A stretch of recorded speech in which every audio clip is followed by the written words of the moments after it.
Everyone's Invited is a platform on Instagram and a website. Its goal is to expose and eradicate rape culture.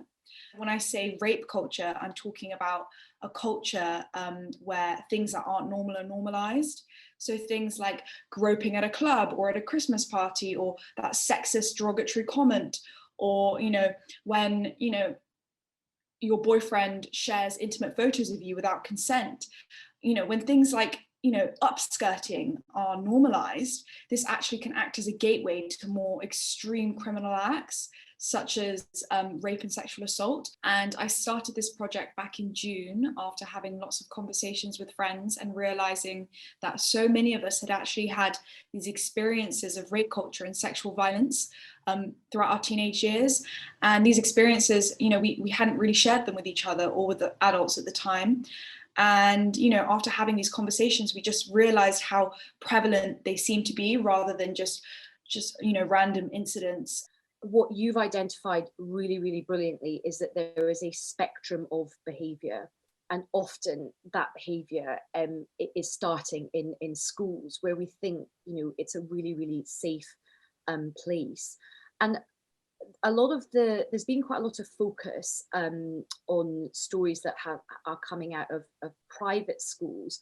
What's your experience of that? Do you think this is something particular to private schools, or do you think it's happening in all schools? I think it happens everywhere, in all schools, all universities, and all of society. I went to a private school, and also I went to a university in London. So the people being immediately exposed to the account were people from that demographic. So we were seeing a kind of influx of testimonies from those areas. But as the weeks have gone on, we've seen a very significant increase in testimonies from state schools and universities across the UK. And, it's not just young people either. We've started to receive many testimonies from older women. We've even received testimonies from people in their 80s talking about, the experiences they had had throughout their lives, and also their daughters' experiences and their granddaughters' experiences. So I think, that's something quite poignant and powerful, that this is a culture that has existed forever. It's actually something that's been exacerbated in my generation and taken to new extremes through things like social media and technology and the accessibility of pornography. So these, age-old behaviors like the, bullying and sexualized sort of lad chat that goes on traditionally in the pub or in the classroom is going on there now, as well as permeating group chats on Facebook and Snapchat and just throughout social media. So I think it adds another kind of more permanent, terrifying element to the problem. And in terms of your own experiences, but also the testimony that you're getting in from pupils and former pupils, many of them female, but I imagine some of them male as well. What are they telling you, or what are you picking up about how seriously schools are taking this, and how well equipped teachers are to handle this kind of behaviour and deal with it? The response from schools so far has been very positive and encouraging. It does sound like, they are engaging in that crucial dialogue with their pupils and having these open conversations, which is so important. And that's kind of all we're really asking. We just want everyone to continue these conversations, because this is a cultural problem and it needs to be addressed on a cultural level. And, there's no point blaming and naming and shaming these institutions or, the police, this or that, the government. It has to be everyone making a change, because it's so widespread. And it's about changing the attitudes and perceptions in society. That's how we affect cultural change. Otherwise, we can't eradicate rape culture. And in terms of some of that sort of bigger cultural change that you're talking about, because that really is the big ticket goal, isn't it? We've had Me Too, we've had Time's Up, now we've got, your really important movement, the BLM, I think also factors, intersects with all of this stuff as well.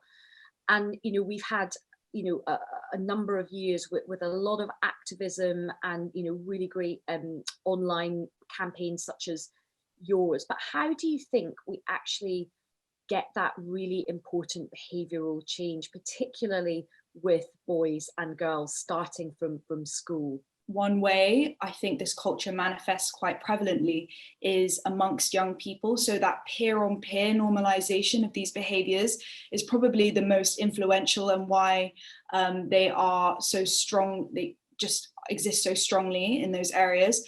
Yes, parenting is important. The way we educate our children is very important. However, I do think that there is nothing more influential than the sort of peer-on-peer normalization.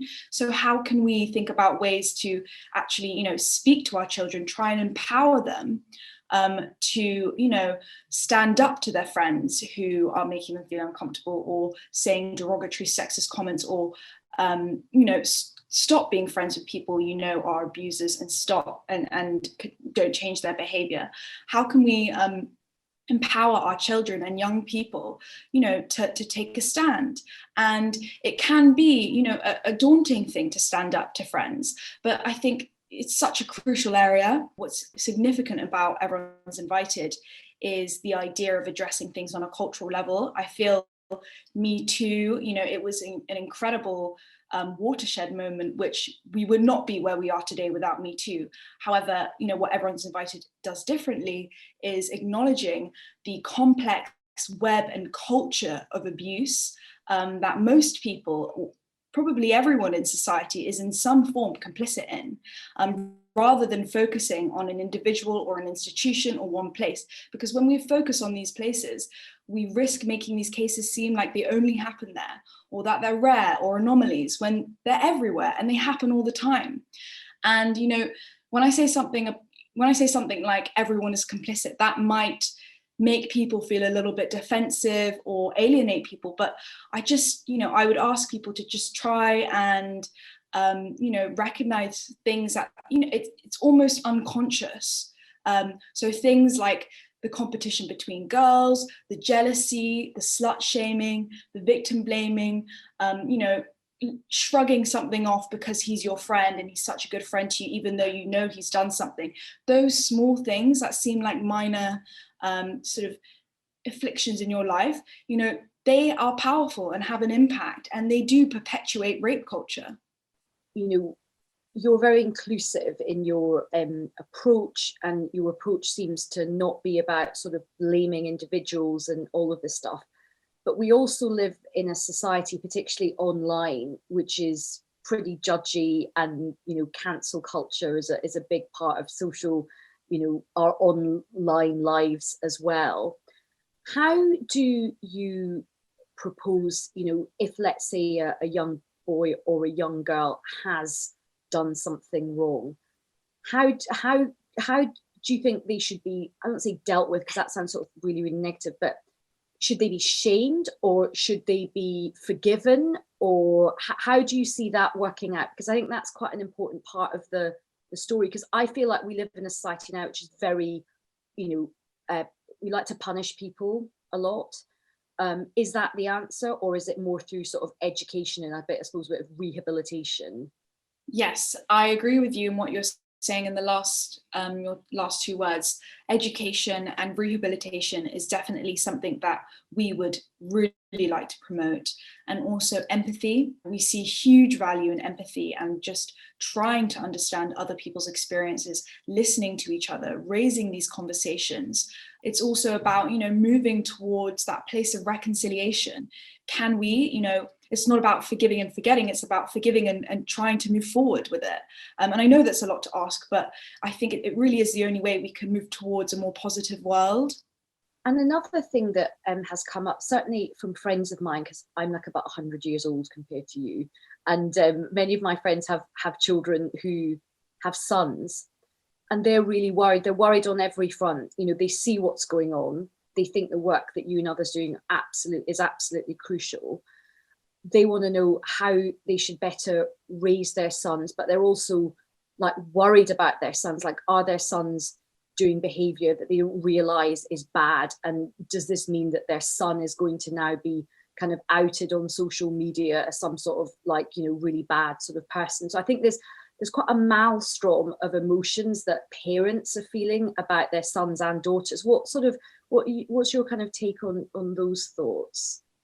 Yes, that's something that we're very conscious of at Everyone's Invited. I did an interview just giving tips on how to raise boys. Obviously, I'm not an expert, but these were just my thoughts, having read all the testimonies and doing this work for the past 10 months. And some of the things that I touched on are trying your best as parents to create an environment at home where your children feel able to share things with you. So, it should be an open discussion environment where, you're not prying, you're not shaming them, but you're opening these discussions.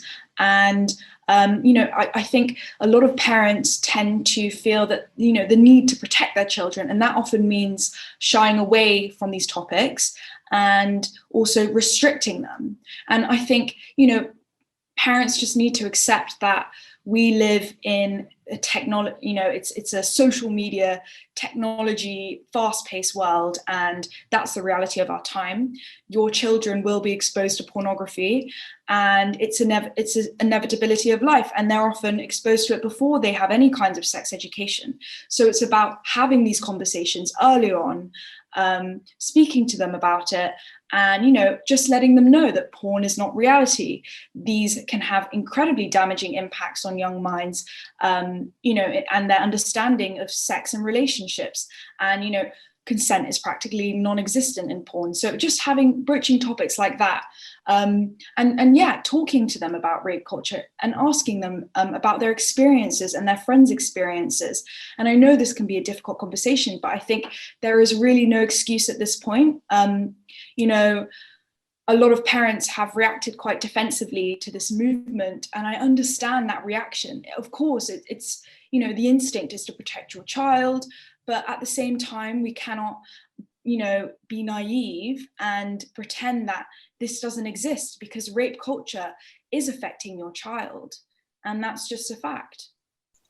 And do you think that in terms of sex and relationship education that pupils get at school, do you think more could be done in that area, particularly teaching about sort of consent, but also, as you say, whether we like it or not, the genie is out the bottle. We do live in quite a hyper-sexualized society, particularly with technology. Do you think that schools need to be a bit more courageous in terms of, and honest in terms of what they're teaching as part of relationship and sex education? Yes, I do think that it's very important, and there should be a priority placed on consent education in particular. And we need to have an environment in school where students are actively engaging in these topics rather than passively consuming them. And it shouldn't be something that's almost a joke. It should be a serious subject that students can participate in enthusiastically. And Soma, I mean, it's a big topic, and as you say, it's been around time immemorial, forever. Do you feel optimistic that change can happen? Yes, I mean, back in June, I could never have imagined, this progress. I mean, people didn't know what rape culture meant, and they could let alone believe it existed back then. And it was really isolating for me, and to see the conversation on a national level being had is extraordinary. And I think things are already changing. Just having these conversations, it's a huge step, and I think we just need to keep having them, keep the debate running. And I do believe that we will see change soon.